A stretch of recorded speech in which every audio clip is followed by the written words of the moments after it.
Assalamualaikum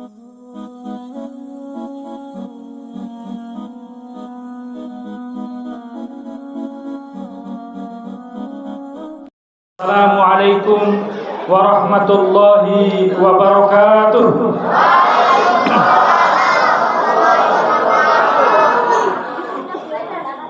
Alhamdulillahilladzi ja'alal huda wa ma kunna linahtadiya laula an hadanallah.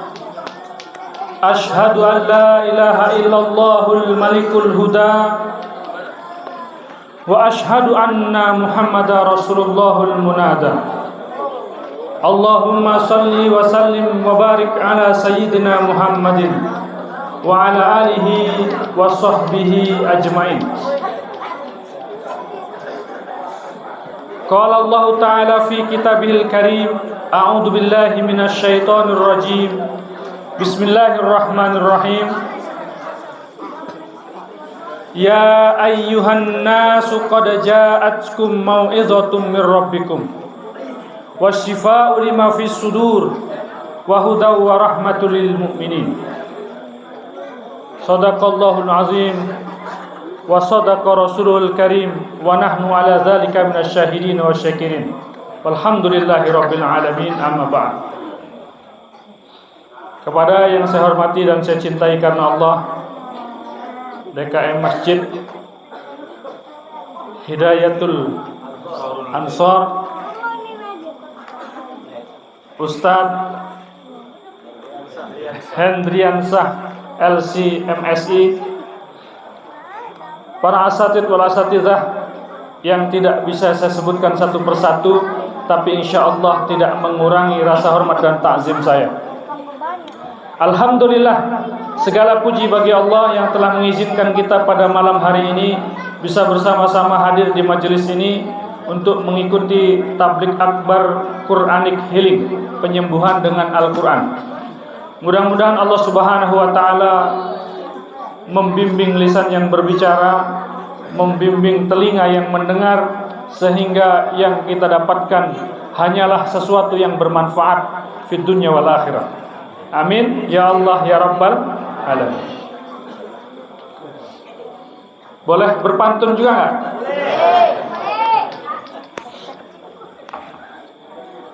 Kalaulah bukan karena setetes tinta,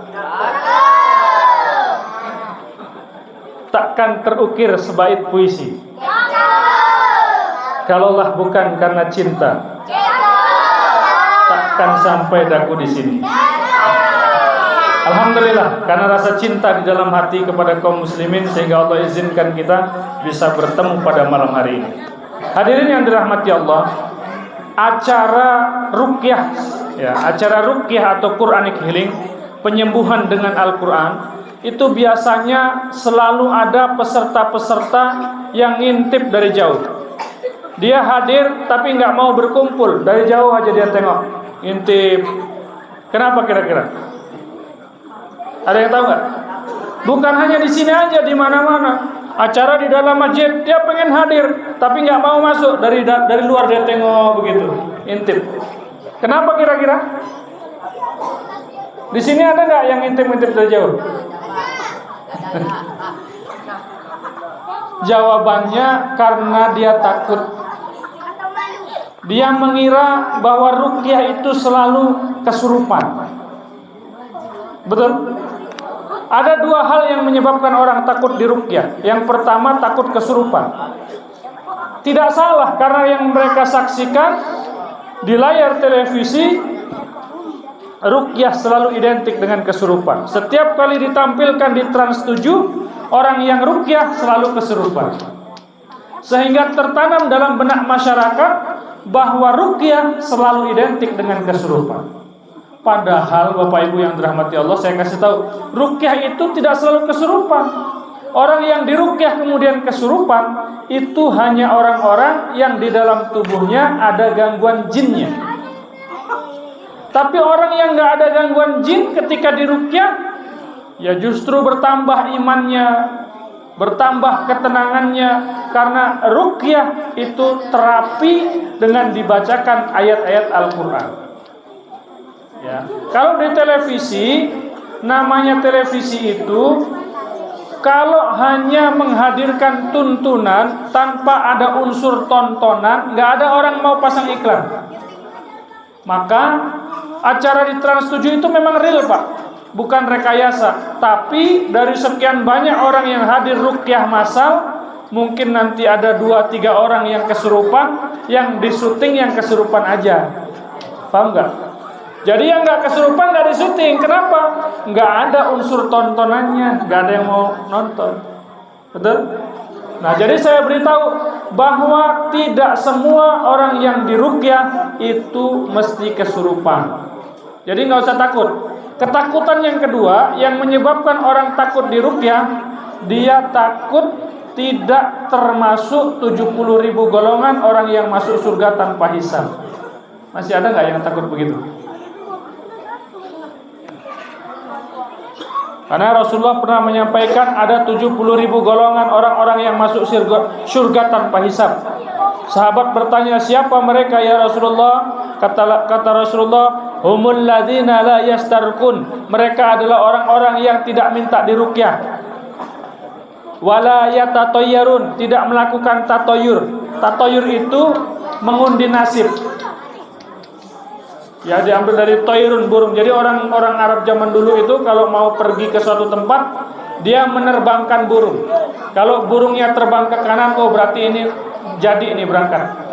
Kalau terbangnya ke kiri, oh tanda nggak baik ini, nggak jadi berangkat. Namanya tatoyur, mengundi nasib.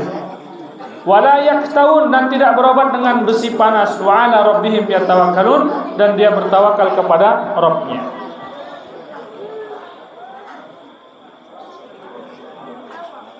Tapi sebagian besar ulama mentafsirkan hadis ini bahwa yang dimaksud dengan ruqyah di dalam hadis ini itu ruqyah yang mengandung unsur kesyirikan. Karena digandengkan dengan tatoyur, dengan mana tatoyur ini sudah jelas-jelas dilarang dalam syariat. Adapun ruqyah yang syar'i, ruqyah yang enggak mengandung unsur-unsur syirik, justru diperintahkan oleh Nabi SAW untuk minta ruqyah. Dalam hadis riwayat Imam Muslim,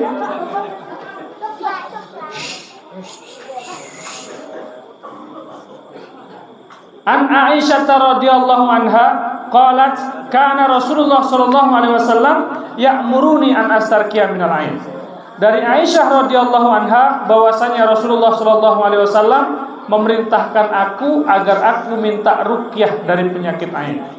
Jadi Aisyah radhiyallahu anha itu diperintah oleh Nabi untuk minta diruqyah. Rasulullah tidak mengajarkan kepada Aisyah untuk melakukan ruqyah mandiri.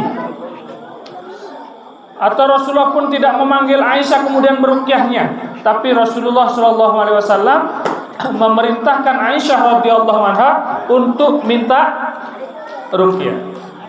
Ya. Dan dalil-dalil yang menyebutkan tentang perintah untuk minta ruqyah ini banyak.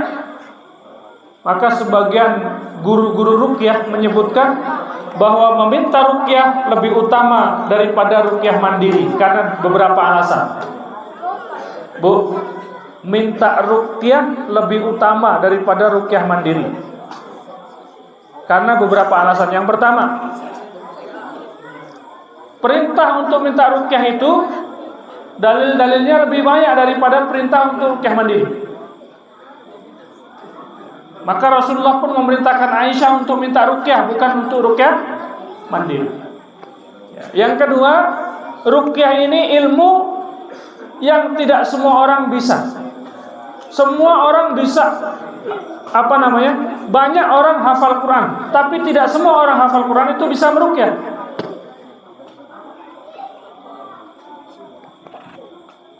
Kalau orang di dalam tubuhnya masih ada gangguan jin, kemudian dia meruqyah, begitu selesai meruqyah, seluruh tulang-tulangnya itu rasa mau patah, pegel-pegel, capek-capek, lindu-lindu.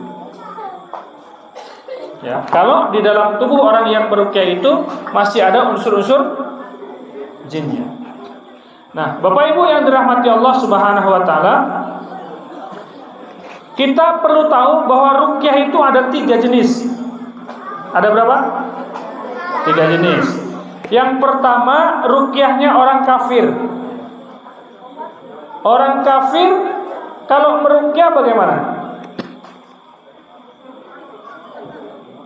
Orang kafir Pak kalau meruqyah dia tidak menyebut-nyebut nama Allah sama sekali, tidak ada membaca ayat-ayat Allah sama sekali, ya, dia meminta kepada selain Allah Subhanahu wa taala. Dia panggil penguasa gunung, dia panggil penguasa lembah, dia panggil penguasa laut, dia minta kepadanya. Mintanya bukan kepada Allah. Itu ruqyahnya orang kafir. Yang kedua, ruqyahnya orang musyrik. Apa bedanya kafir sama musyrik? Apa bedanya, Bu? Kalau kafir dia tidak melibatkan Allah, Allah dia tinggalkan, itu kafir. Kalau musyrik menduakan Allah. Apa artinya menduakan Allah itu? Menduakan Allah itu artinya Allah tidak dia tinggalkan, tapi dia mendatangi juga selain Allah. Jadi yang dia datangi dua, Allah dan selain Allah. Selain Allahnya siapa kira-kira? Hah?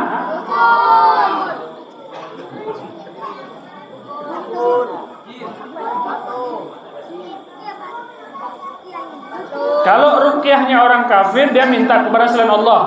Kalau ruqyahnya orang musyrik ini Allah enggak dia tinggalkan, Allah dia datangi, tapi dia juga mendatangi selain Allah. Siapa pihak selain Allah yang sering didatangi oleh manusia untuk dimintai pertolongan? Setan dari bangsa jin. Dia bakar dupa, bakar kemenyan, dia siapin kopi pahit, dia siapin sesajian, dia siapin ayam hitam polos, dia siapin ayam putih polos, dia siapkan kembang 7 rupa. Habis sholat dia buat seperti itu. Untuk apa? Untuk menghadirkan rijalul ghaib, laki-laki dari bangsa ghaib. Jadi kalau ruqyahnya orang musyrik, selain dia minta tolong kepada Allah, dia juga minta tolong kepada jin. Ya, maka disebutkan oleh Allah di dalam Al-Qur'an, A'udzubillahi minasyaitonirrajim, surat Al-Jin ayat ke-6, wa annahu kana rijalun minal insi ya'uduna birijalin minal jinni. Masya Allah, pinter ini anak-anak. Fazadhum rahaqa. Ada laki-laki dari bangsa manusia yang meminta bantuan kepada laki-laki dari bangsa jin, maka bangsa jin itu hanya menambahkan bagi mereka dosa dan kesalahan. Kalau hanya menambah dosa dan kesalahan, berarti boleh apa enggak minta tolong sama jin? Bu? Nah, yang ketiga baru ruqyah syar'iyah. Kalau ruqyah syar'iyah itu minta tolongnya kepada Allah. Minta tolongnya kepada Allah dan tidak kepada yang lain. Nah, sebelum kita lakukan terapi ruqyah secara massal, terapi Quran secara massal, saya mau menjelaskan sedikit tentang yang kedua, tentang ruqyah syirkiyah. Ruqyah yang pelakunya minta tolong kepada Allah di satu sisi dan minta tolong kepada selain Allah di sisi yang lain. Bapak Ibu, di negeri kita Indonesia yang kita cintai ini, banyak kasus-kasus orang yang meminta bantuan kepada bangsa jin. Dan memang bangsa jin itu membuka diri, sebagian dari mereka membuka diri untuk bisa diajak kerjasama oleh manusia. Dan kerjasama manusia dengan jin ini bukan hanya dalam urusan perdukunan, bukan hanya dalam urusan santet, tapi kerjasama manusia dengan jin hari ini sudah sampai pada segala lini. Dalam sosial, budaya, seni dan budaya, politik dan kekuasaan, ilmu pengetahuan, pertahanan dan keamanan, kesehatan, orang pakai bantuan jin, Bu. Contoh, dalam seni dan pertunjukan, kerjasama manusia dengan jin. Pernah nonton kuda lumping enggak? Pernah? Ada orang setelah dia dimasukkan jin dalam tubuhnya, namanya jin kuda lumping. Begitu jinnya masuk dalam tubuh dia, dia kejar-kejar itu ayam hidup. Dia pegang, dia gigit, dia makan mentah-mentah itu ayam. Pernah lihat nggak? Ya kan? Dia ambil gelas, dia keprek, pecah, dia makan itu gelas. Nggak wajar lagi, nggak normal lagi. Kenapa bisa seperti itu? Bisa kuat? Karena ada jin yang dimasukkan dalam tubuhnya. Ini contoh bentuk kerjasama manusia dalam seni dan pertunjukan. Banyak yang nonton nggak? Seneng nggak? Seneng anak-anak juga. Ini contoh kerjasama manusia dengan jin dalam seni dan pertunjukan. Ada lagi, Bu, manusia yang bekerja sama dengan jin untuk ilmu pengetahuan. Bapak Ibu tahu Lampung nggak? Lampung tahu? Atau ada orang Lampung di sini?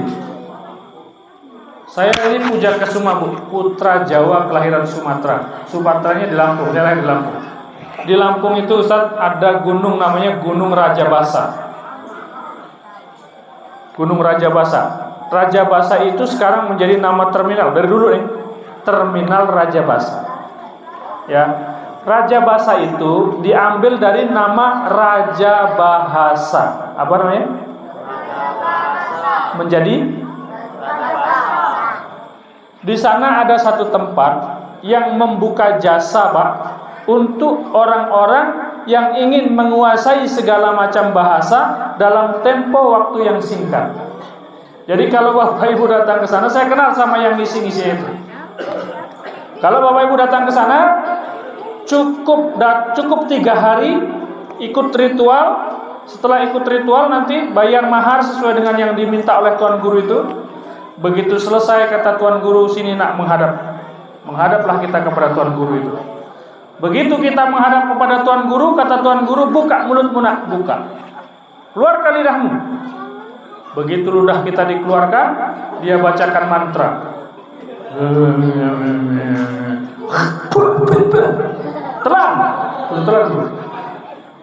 Telan. Begitu ludah tuan guru menyatu dengan tubuh kita, ditelan, kata tuan guru itu, coba engkau cakap bahasa Arab nak. Bahasa Arab yang tadinya nggak bisa langsung fasih. Coba engkau berbicara bahasa Inggris nak. Bahasa Inggris yang tadinya nggak bisa langsung bisa. Coba engkau ngomong bahasa Cina nak. Bahasa Cina yang tadinya nggak bisa langsung bisa. Maka disebut raja bahasa itu raja bahasa. Dari zaman dulu itu turun temurun tuh yang ngisi-ngisinya itu. Saya tanya sama Bapak Ibu, ilmu semacam ini itu bermanfaat atau tidak? Tuh, Bapak-bapak dulu deh. Ilmu semacam ini bermanfaat apa tidak?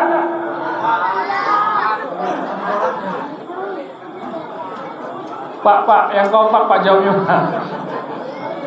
Coba jawab. Ilmu semacam ini bermanfaat apa tidak? Ibu-ibu sekarang. Ilmu semacam ini bermanfaat apa tidak? Yang jawab tidak itu tidak jujur.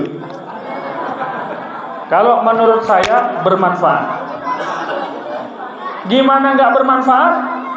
Kalau kita kuliah S1 ambil bahasa Arab itu 4 tahun, Pak.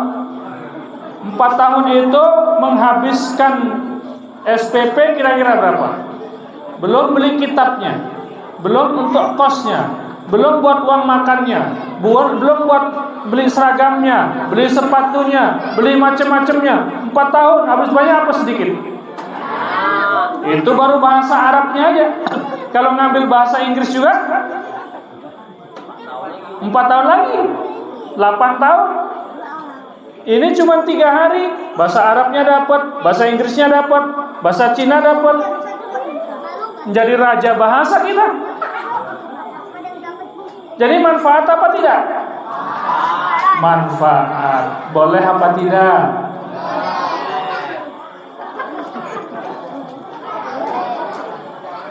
Coba yang kompak dong jawabnya. Manfaat apa tidak? Boleh apa tidak?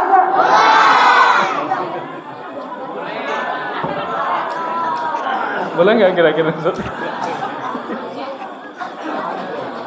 Kan tadi udah dibilang kerjasama dengan jin itu nggak boleh. Boleh? Oke, masih ada yang boleh. Gini, tunggu. Bapak Ibu, nanti di akhir zaman Allah Subhanahu wa taala akan menguji umat ini dengan datangnya seorang laki-laki yang sakti mandraguna. Matanya cuma sebelah, di jidatnya ada tulisan kafir. Namanya siapa? Masihid Dajjal. Siapa namanya? Kenapa disebut Masihid Dajjal? Karena ilmunya seperti ilmunya Isa Al-Masih. Isa Al-Masih itu apa? Orang mati hidup lagi, orang buta jadi bisa lihat, orang pengkor jadi bisa jalan. Nanti ketika Dajjal turun itu, Bu, dia datang ke ini kampung apa namanya ini? Kampung Sunggal. Ya. Datang ke kampung sebelah kita bilang, brother, akhi, ukti, jangan datang ke kampung sebelah. Dajjal udah sampai situ. Nanti teman kita akan bilang, kamu cuma bisa ngomong aja, mendingan aku ikut Dajjal, orang sakit pada sembuh. Dajjal itu nanti ketika turun, Bu, kalau Sunggal ini kemarau panjang nggak turun hujan, ketika Dajjal turun, Dajjal tunjuk langit, hei langit turunkan hujan, langsung hujan. Manfaat apa enggak yang dibuat Dajjal itu? Manfaat apa enggak? Manfaat orang hujan. Kemarau panjang turun hujan kok nggak manfaat? Manfaat. Boleh nggak ikut Dajjal? Macamnya kurang konsentrasi. Makan dulu rotinya, Bu.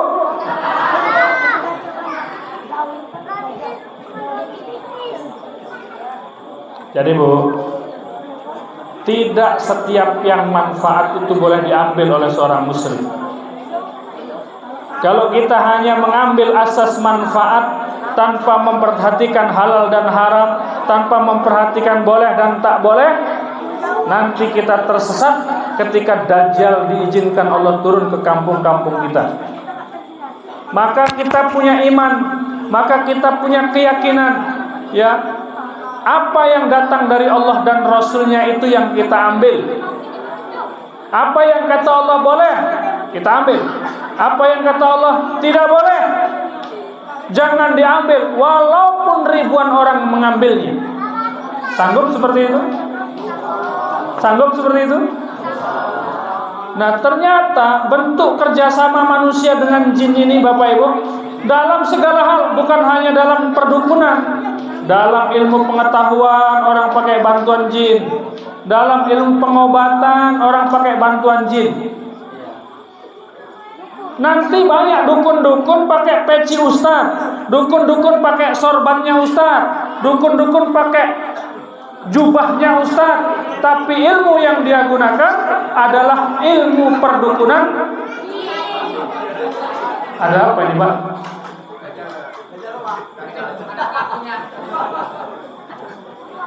Jangan, Pak, jangan saling tunjuk. Mau lanjut nggak ini?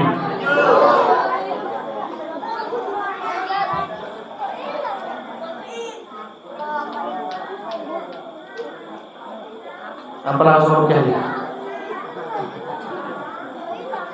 Ini penting juga, Pak. Kami ini dakwah rukyah syar'iyah. Jadi penjelasan ini bagian dari proses rukyah itu sendiri. Kalau nanti langsung dirukyah aja, Bapak Ibu nggak paham, nanti ada lagi rukyah syirkiyah datang ke kampung ini, orang ikut pula. Ya, baiklah. Sebelum saya tutup, saya mau sebutkan 3 ciri bahwa orang itu bekerja sama dengan jin. 3 ciri yang menunjukkan bahwa seseorang itu bekerja sama dengan jin. Pertama, ciri-cirinya dia menggunakan tenaga dalam. Apa? Jadi kalau ada orang dia pakai tenaga dalam,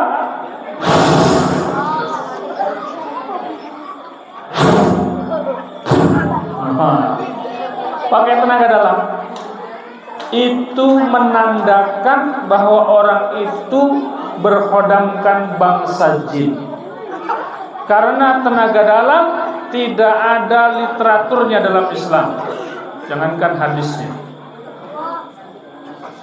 Seandainya ilmu tenaga dalam itu bersumber dari Rasulullah Shallallahu Alaihi Wasallam, niscaya Rasulullah Shallallahu Alaihi Wasallam itu lebih sakti daripada Avatar dalam film-film itu.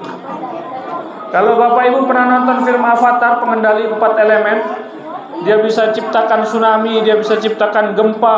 Dulu di masa-masa perang, Rasulullah nggak usah pakai panah, Rasulullah nggak usah pakai pedang, Rasulullah nggak usah pakai tombak, nggak usah ada yang mati syahid. Ya, ketika orang kafir datang tinggal digini aja, Bu, mental semua orang kafir. Betul nggak? Nggak ada Rasulullah pakai tenaga dalam. Hari ini ada orang dipanggil dengan panggilan ustaz, tapi dia pakai tenaga dalam, mengajarkan tenaga dalam. Tenaga dalam itu ilmu sihir yang menggunakan bantuan jin. Jadi bagi Bapak Ibu yang pernah belajar ilmu tenaga dalam, atau yang sampai hari ini masih punya tenaga dalam, sebaiknya tenaga dalamnya dilepas, karena itu ilmu sihir, menggunakan bantuan jin. Ada yang pernah belajar? Atau ada yang sampai sekarang masih pakai tenaga dalam? Bapak Ibu pernah lihat di media sosial, ada seorang ustadz memberantas dukun santet. Ustadznya di sini, dukun santetnya ada di sana. Adu terak, mental. Nah, itu namanya jeruk makan jeruk. Apa, Bu? Ngobatin jin pakai jin, nyerang jin pakai jin. Tenaga dalam jangan dipelajari. Gara-gara seperti itu, anak-anak kita lebih terobsesi untuk belajar tenaga dalam daripada belajar Al-Quran. Gara-gara tayangan seperti itu, anak-anak muda kita lebih pengen punya tenaga dalam, lebih pengen jadi avatar daripada pengen jadi orang soleh. Udah nggak pengen lagi masuk surga, pengennya jadi avatar. Belajar ilmu sihir akhirnya. Itu ciri yang pertama. Jadi nanti kalau Bapak Ibu berobat kepada ahli pengobatan, pas ngobatin tangannya macam ini, Bu, dukun. Bismillahirrahmanirrahim. Baca bismillah, Bu. Ya, baca bismillah. Tapi pakai tenaga. Jeruk makan jeruk makan jeruk. Itu yang pertama. Yang kedua, ciri-cirinya. Mau disebutin semua nggak? Cuma 3 doang nih. Yang kedua, dia mengaku terhubung dengan alam gaib, baik melalui penglihatannya, pendengarannya, maupun sukmanya. Ngaku bisa meraga sukma. Jasadnya ada di sini, sukmanya masuk ke alam jin, berdialog, berkomunikasi dengan raja jin, kemudian memberi informasi, oh begini. Ngaku bisa menerawang, ngaku bisa melihat hal-hal yang orang lain nggak bisa lihat. Rasulullah SAW dalam hadis riwayat Imam Muslim menyampaikan, man atakahinan au arafan, barang siapa mendatangi dukun atau orang yang ngaku-ngaku bisa menerawang, fasa'alahu am syai'in, kemudian engkau menanyakan suatu perkara, lam tuqballahu salatun arba'ina lailatan, tidak diterima salatmu selama 40 malam. 40 malam sholatnya nggak diterima. Kalau Bapak Ibu minta diterawang, datang ke orang yang bisa terawang, datang kepada orang yang aku terhubung dengan dimensi alam gaib, bisa melihat masa lalu, bisa melihat masa depan, bisa melihat jin.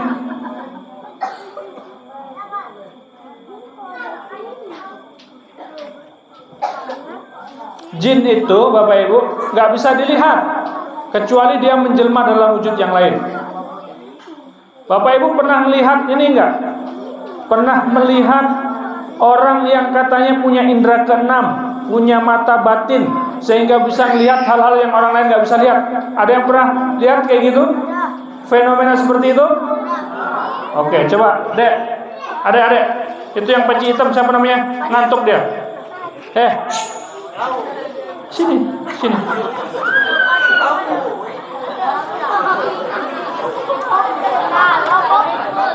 Berdiri sini. Mudah-mudahan jadi ulama masa depan. Kalau Bapak Ibu pernah tengok ada orang yang ngaku punya indera keenam, ngaku punya mata batin sehingga bisa nampak yang orang lain nggak nampak, bisa melihat yang orang lain tak bisa lihat. Ini saya kasih tahu. Tegakkan kepala. Pandang ke depan.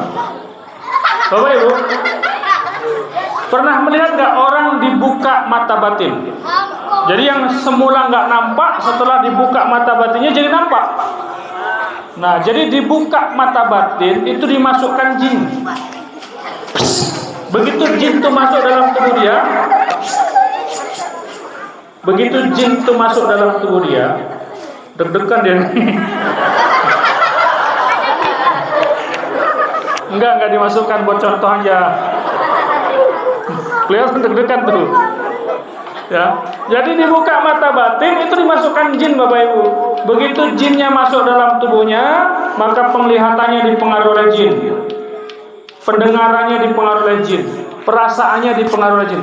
Maka yang tadinya nggak nampak jadi nampak. Kenapa? Karena ada jin mengalir dalam tubuhnya. Kata Nabi, inna syaiton yajri min ibnu adam majrodam. Setan itu berjalan dalam tubuh manusia lewat edaran darahnya. Kalau dia mengalir dalam edaran darah, dia mempengaruhi penglihatannya, pendengarannya, perasaannya dan sebagainya. Maka kalau ada orang semakin peka dia dengan keberadaan jin, itu semakin menunjukkan bahwa orang itu di dalam tubuhnya ada jin. Kalau dia bisa melihat, bisa mendengar, bisa ngerasain bahwa di satu tempat ada jin, itu bukan kelebihan, itu gangguan. Paham gak kira-kira? Nah, selama ini kalau ada orang-orang yang punya indera keenam yang bisa nampak-nampak seperti itu, oleh kita diapain? Ditanyain, benar enggak? Coba terawang dong, lihat saya ada apanya nih. Coba lihat di rumah saya ini ada apanya. 40 malam sholatnya nggak diterima kalau nanya-nanya sama tukang terawang.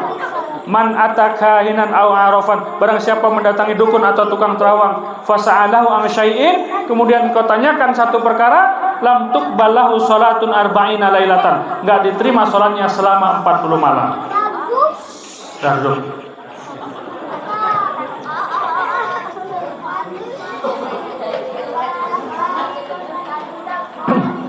Ketiga, terakhir, habis ini rukyah. Ya, yang ketiga, dia senang atau sering memberi penangkal berupa benda-benda. Memberi apa? Penangkal berupa benda-benda. Wafak, rajah, keris, gelang, kalung, cincin, batu akik, ikat pinggang, sapu tangan, dan sebagainya. Bapak Ibu, seandainya ada tulisan, seandainya ada jimat yang ditakuti oleh syaitan, yang ditakuti oleh tukang sihir, yang ditakuti oleh makhluk-makhluk halus, maka yang paling layak untuk dijadikan jimat itu adalah Al-Quran. Saya ulang ya. Seandainya ada benda yang benda itu layak untuk dijadikan jimat, maka benda yang paling layak itu adalah Al-Quran. Kalau ada tulisan-tulisan selembar yang katanya lembaran ini bisa mengusir setan dengan cara ditempelkan, seharusnya Al-Quran utuh itu jauh lebih ampuh dalam mengusir setan daripada hanya selembar dua lembar kalimat-kalimat yang bukan Al-Quran. Setuju nggak kira-kira? Kenapa nggak Al-Quran aja sih yang dipaku di atas pintu rumah kita? Kan harusnya lebih ampuh. Betul nggak? Nah, kalau Al-Quran aja tidak, apalagi yang lain lebih nggak pantas lagi. Kalau Al-Quran saja enggak kita pakai untuk penangkal seperti itu, apalagi yang lain. Nanti kalau Bapak Ibu, setan itu enggak takut dengan Al-Qurannya, maksudnya dengan fisiknya itu. Kalau nggak percaya, nanti kalau kita ruqyah kemudian ada yang ada dalam jinnya dalam tubuhnya, Bapak Ibu ambil Quran, tempelkan di tubuhnya, keluar kamu, keluar. Jadi fungsi Al-Quran itu bukan kayak agama orang lain yang dijadikan pengusir gini. Ya. Kalau seandainya Al-Quran itu bisa untuk gitu, kita nggak usah belajar, nggak usah hafal, kita cetak aja yang paling kecil buat kalung, bawa kemana-mana, betul nggak? Nggak begitu. Al-Quran itu mendatangkan syifa, mendatangkan kesembuhan, bukan dengan ditempel-tempelkan, tapi dengan dibacakan. Paham sampai di sini kira-kira? Baik. Alhamdulillah. Ya. Sudah siap duduk ya?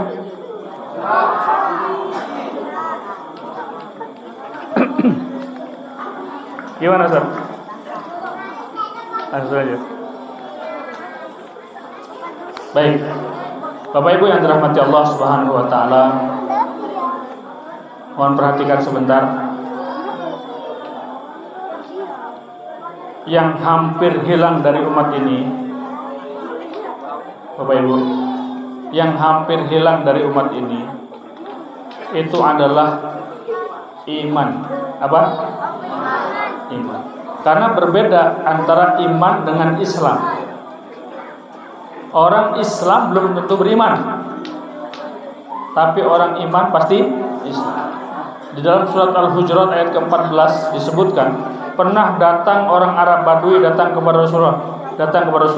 Wa qalatil a'rabu amanna. Orang Arab Badui itu datang kepada Rasulullah dan mengatakan, amanna, aku beriman. Kata Allah, qul lam tu'minu walakin qul aslamna. Katakanlah kepada dia ya Muhammad, jangan katakan amanah, tapi katakanlah aslam. Kenapa? Karena iman belum masuk ke dalam hati mereka. Nah, Bapak Ibu, untuk mendatangkan kesembuhan dengan Al-Quran itu dibutuhkan satu hal, yaitu iman. Apa? Iman. Kita harus belajar dari sekarang bahwa segala sesuatu yang direkomendasikan Allah dan Rasulnya untuk kita harus mengimaninya, meyakininya, mempercayainya, dan tidak meragukannya bahwa rekomendasi Allah dan Rasulnya itu pasti baik, pasti benar untuk kita. Harusnya begitu cara berpikir kita. Hari ini kita kalah dengan binatang dalam mempertahankan kesehatan kita. Tidak ada binatang yang kena penyakit stroke. Manusia ada nggak kena penyakit stroke? Tidak ada binatang mati kena virus COVID-19. Tapi manusia mati, banyak mati. Tidak ada binatang kena penyakit diabetes mellitus.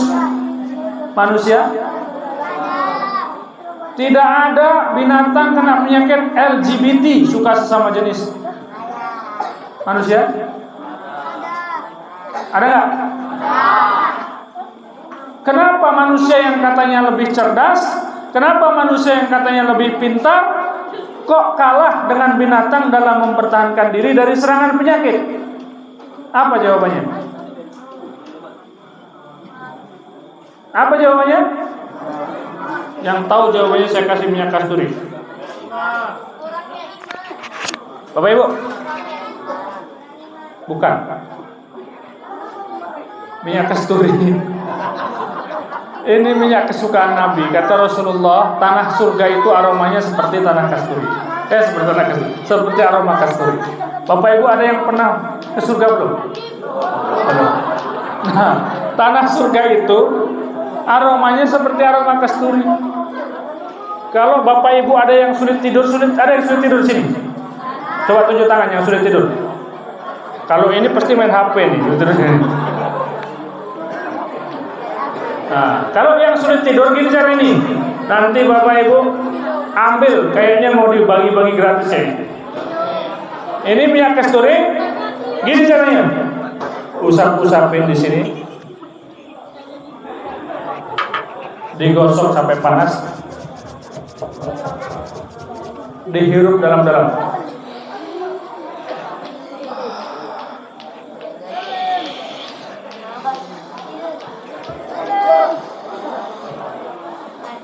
Habis itu tidur. Nanti Bapak Ibu serasa tidur di tanah surga. Deep sleeping. Tidurnya mendalam. Nikmat tidurnya, nyaman tidurnya. Ya. Baik. Lanjut ke pertanyaan tadi. Apa sebabnya manusia kalah dengan binatang dalam mempertahankan diri dari serangan penyakit? Sama sama Ibu tadi.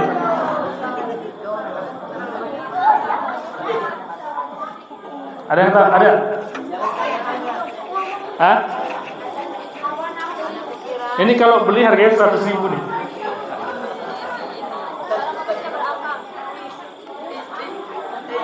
Jawabannya Bu, jawabannya karena manusia sering mengkhianati fitrahnya. Itu jawabannya. Kalau binatang nggak pernah mengkhianati fitrahnya. Contoh, kambing. Izin Ustaz, berdiri biar ini. Kambing itu diciptakan oleh Allah makannya rumput. Sampai hari kiamat kambing makan rumput. Kalau Bapak Ibu nanti datang ke kandang kambing bawa sate, tawarin kambing makan sate, dia nggak akan pernah mau. Kenapa? Karena menurut kambing itu melanggar fitrah. Oke? Nah, manusia itu kalah dengan kambing dalam beberapa hal. Manusia itu seringkali mengkhianati fitrahnya.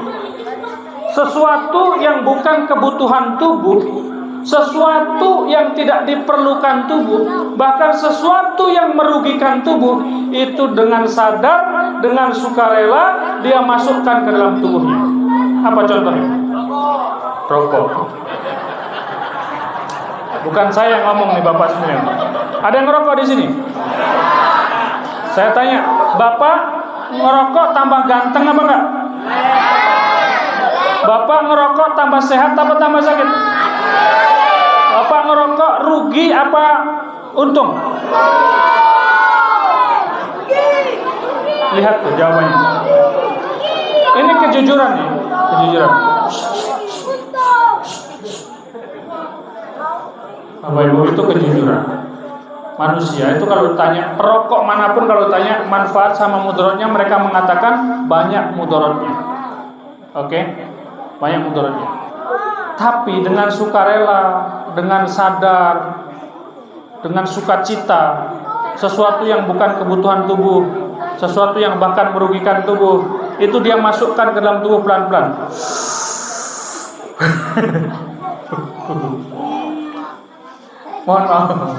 Mohon maaf yang merokok, mudah-mudahan setelah ikut kajian ini berhenti merokok selama-lamanya. Karena kita memang terapi ruqyah ini Pak, yang kita syiarkan, kita ini selama ini kan orang menganggap bahwa terapi ruqyah ini hanya untuk gangguan jin. Ternyata terapi ruqyah ini sangat dahsyat untuk menyembuhkan orang kecanduan. Baik itu kecanduan rokok, kecanduan games, kecanduan narkotik, kecanduan pornografi, ya, dan sebagainya. Itu ternyata bisa sembuh dengan ruqyah. Makanya besok hari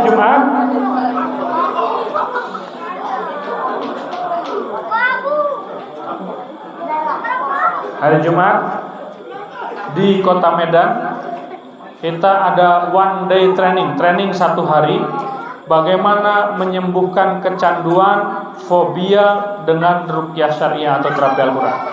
Jadi kita bahas selama 1 hari khusus ruqyah untuk kecanduan, narkotika, pornografi, rokok, termasuk LGBT, suka sama jenis.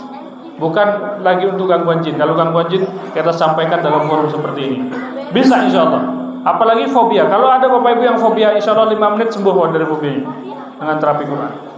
Bagaimana caranya? Ikuti trainingnya. Hari Jumat. Silakan daftar nanti sama teman-teman panitia. Baik, itu saja Bapak Ibu ya.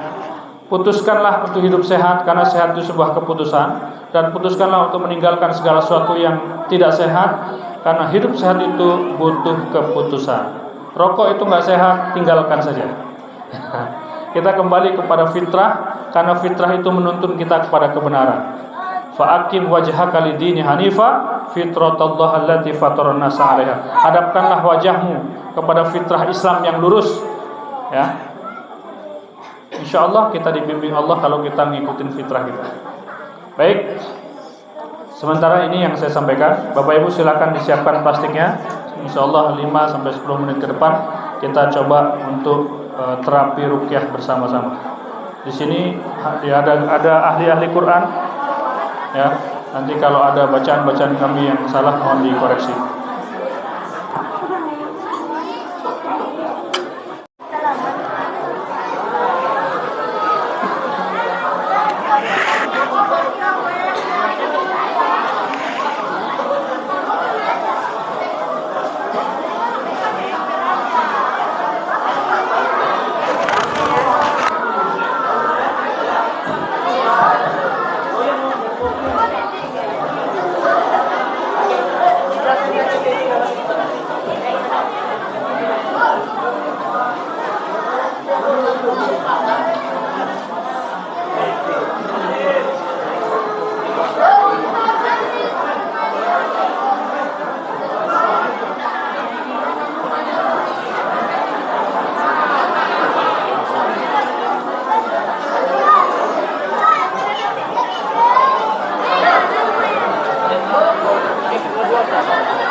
Satu aja. Jelaskan, sorry. Jelaskan.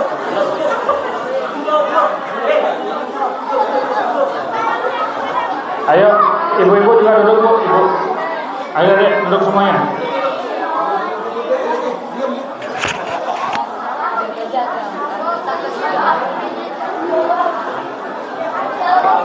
Silakan duduk yang tenang.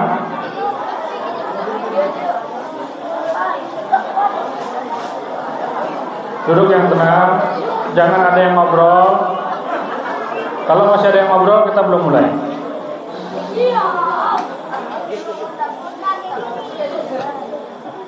Baik, nanti bapak-bapak yang datang bersama istrinya nggak usah tengok-tengok istri saya kesurupan nggak. Ya, begitu juga ibu-ibu yang datang bersama suaminya, nggak usah tengok-tengok ke belakang, suamiku aman nggak nih. Ya, fokus pada dirinya masing-masing. Terus kemudian kalau terasa mual itu pertanda ada penyakit yang akan keluar. Gak usah jaim-jaim, mau penyakit keluar kok malah jaim. Keluarin, lepasin, biar bapak ibu ngerasa ringan, rasa enak, ya. Siap ya? Baik, sekarang tundukkan kepala, pejamkan matanya biar fokus, biar tidak terganggu dengan apa yang dilihat. Ayo Bu, pejamkan matanya. Ayo Bu, udah mulai nih Bu. Ikuti arahan saya. Tundukkan kepala, pejamkan mata.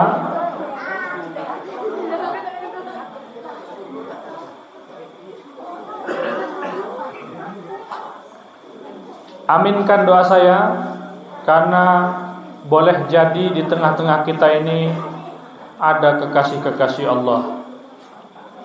Boleh jadi di tengah-tengah kita ini ada orang-orang yang mustajab doanya, yang kalau dia mengaminkan satu doa menjadi sebab terkabulnya seluruh doa-doa kita. A'udzubillahi minasyaitonirrajim. Bismillahirrahmanirrahim. Allahumma shalli ala sayyidina Muhammad wa ala ali sayyidina Muhammad. Allahumma bihaqqi asma'ikal husna ya Allah, ya Rahman, ya Rahim, ya Qadir, ya Sami'u, ya Basir, ya Dzal Jalal wal Ikram, ya Hayyu ya Qayyum, ya Ahadu ya Samad, lam yalid wa lam yulad wa lam yakul lahu kufuwan ahad. Ya Allah, kami berkumpul di sini di halaman rumah-Mu ya Allah. Kami tundukkan kepala, kami hadapkan lahir dan batin kami kepadamu, memohon hanya kepadamu ya Allah. Dan kami bukanlah orang-orang yang mensekutukan Engkau dengan sesuatu. Ya Allah, lihatlah kami, mungkin di tengah-tengah kami ini ada kekasih-Mu ya Allah.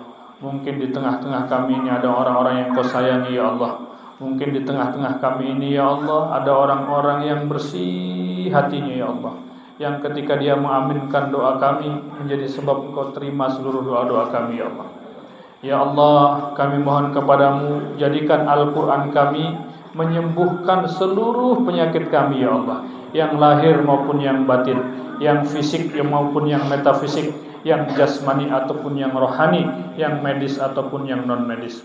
Ya Allah, kami mohon kepadamu dengan Al-Quran ini, jadikan kami ya Allah mudah meninggalkan seluruh kebiasaan buruk kami di masa lalu, dan jadikanlah dosa dan maksiat menjadi sesuatu yang kami benci selama-lamanya ya Allah. Jadikanlah ketaatan dan keimanan menjadi sesuatu yang kami cintai selama-lamanya ya Rabbal Alamin. Ya Allah, kami mohon kepadamu, jadikanlah ketakwaan, kecintaan terhadap keimanan menjadi sesuatu yang kami cintai selama-lamanya ya Rabbal Alamin. Kami mohon kepadamu ya Allah, tambahkan iman kami, tambahkan hidayah dalam qalbu kami, mudahkan kami bertaubat kepadamu ya Allah, mudahkan kami meninggalkan dosa dan maksiat, dan mudahkan kami membangun ketaatan di hadapanmu ya Rabbal Alamin. A'udzu billahi minasy syaithanir rajim. Bismillahirrahmanirrahim.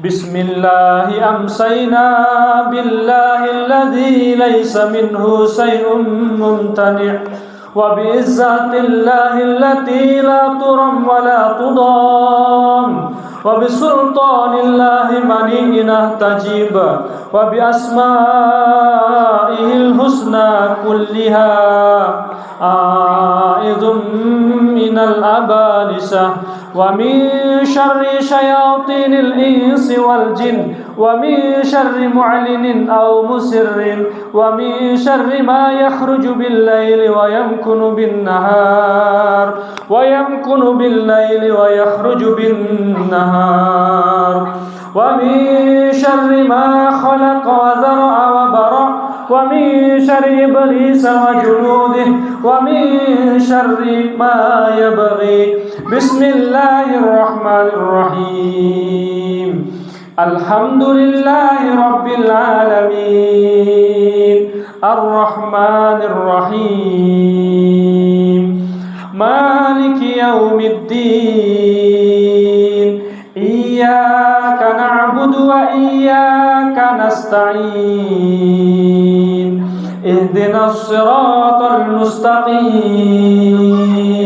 Siratal ladzina an'amta 'alaihim ghairil maghdubi 'alaihim waladdallin.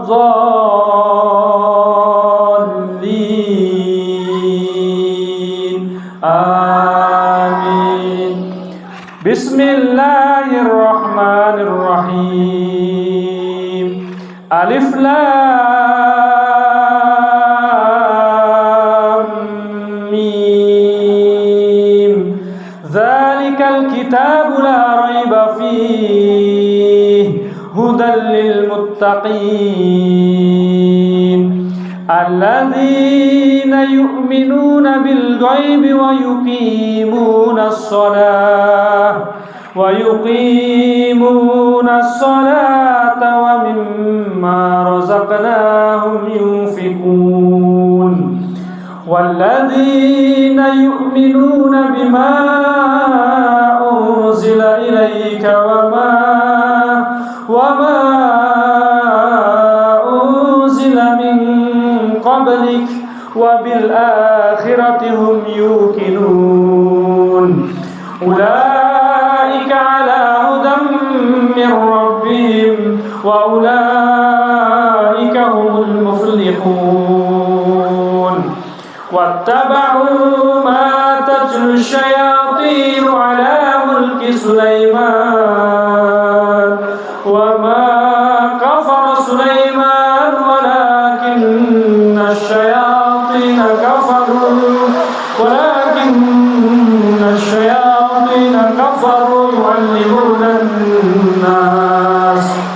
yu'allimuna an-nas as-sihra wa ma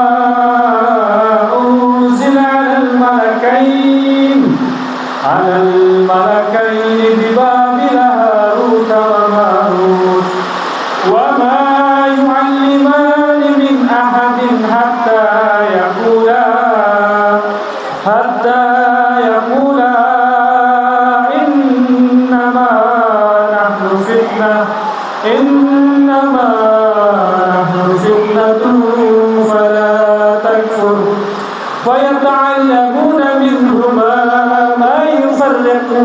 bihi bainal mar'i wa zawji wa ma hum bidarrina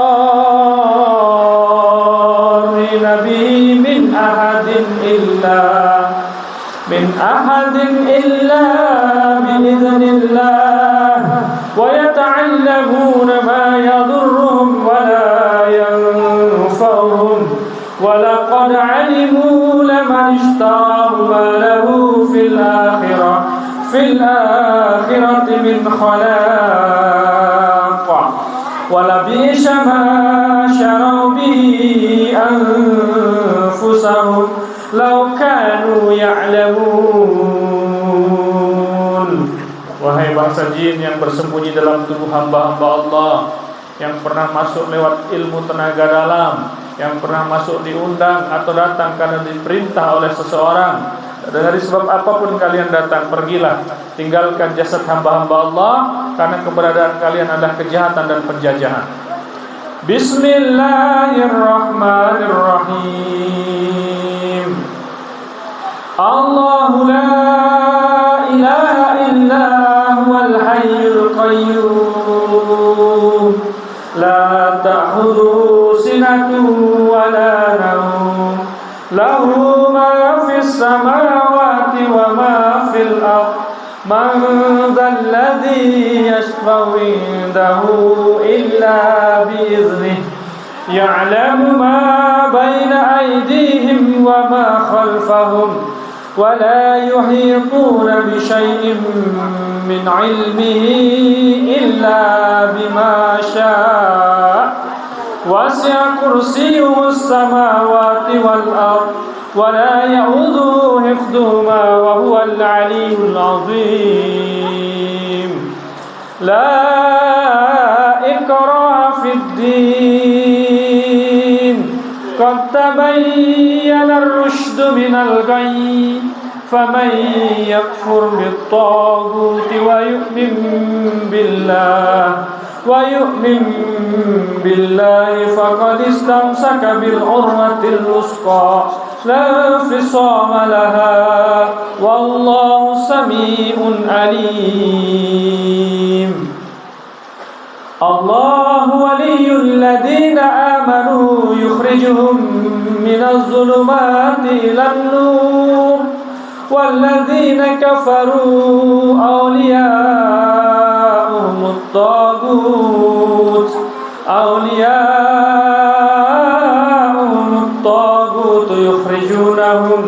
yukhrijunahum minan nuri ila dhulumat ulaika ashabun nar hum fiha khalidun. Bismillahirrahmanirrahim. Wa qur rabbi adkhilni mudkhala sidqin wa akhrijni mukhraja sidqin waj'alni min ladunka sultanan nasira. Wa qul ja'al haqq wa zahaqal batil innal batila kana zahuqa. Wa nunazzilu minal qur'ani ma huwa shifaa'un